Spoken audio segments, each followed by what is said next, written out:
This is the third of a three-part series I'm doing on motivation. The first talked about the culture of motivation. The second talked about external motivators, factors outside of us that kind of spur us on to act or do something. But they're kind of like the beginning of the flywheel kind of idea. They can get the flywheel turning, and sometimes that's needed. We need some external thing, compensation or recognition or something to get us acting, right?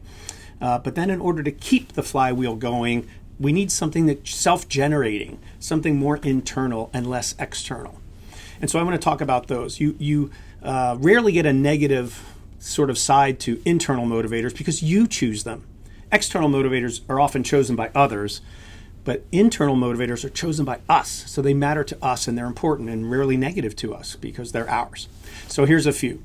First, satisfaction. Just plain being satisfied with the work I'm doing, the job I'm doing, the job we are doing as a team. And I just have this sense of, you walk out of the office or you get off the Zoom call, or you get off the client call, and you just have that sense of, that felt good. We're doing a good job. I did a good job, and I'm proud of what I did. And a good leader is driven by that sense of satisfaction about them doing the job they're supposed to do and doing it well.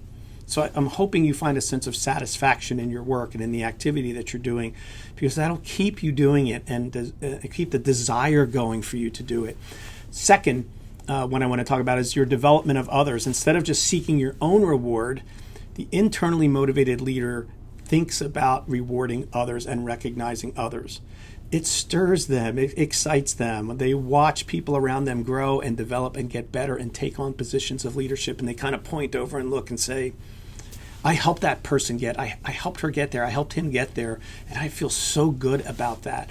The development of others has its internal reward and drive, and I know for me, I love to see others flourish, people I coach, people I work with. It's fun to see that happen.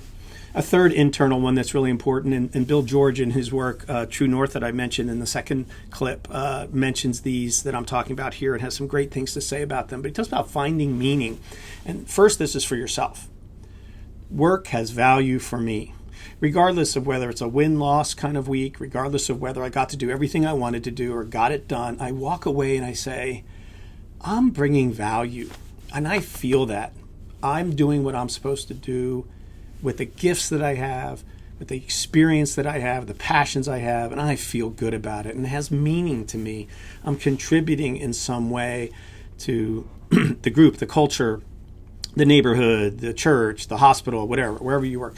But that sense of I find meaning in what I'm doing.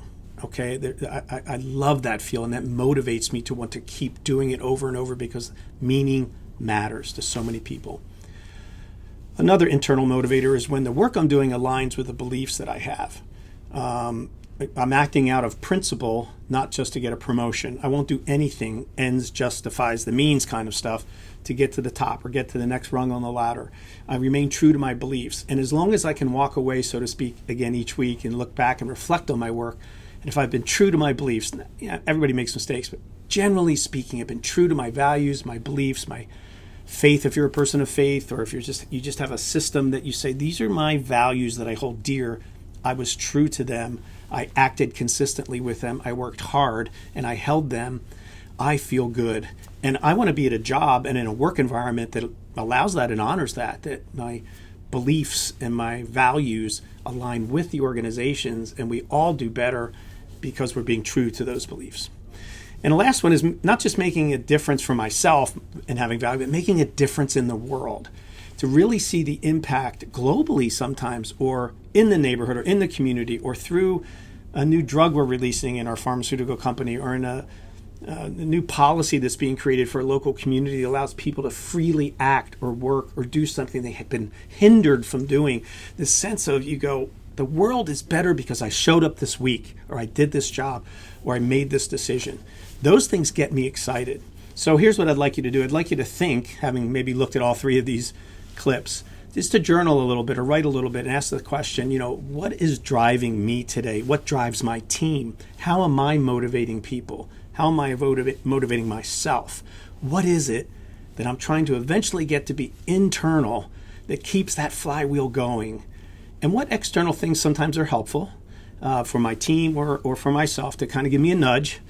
And am I being careful about the culture of motivation that I'm creating? Have I defaulted to shame or fear or pain or some of these other things we talked about in the first video to try to move people along?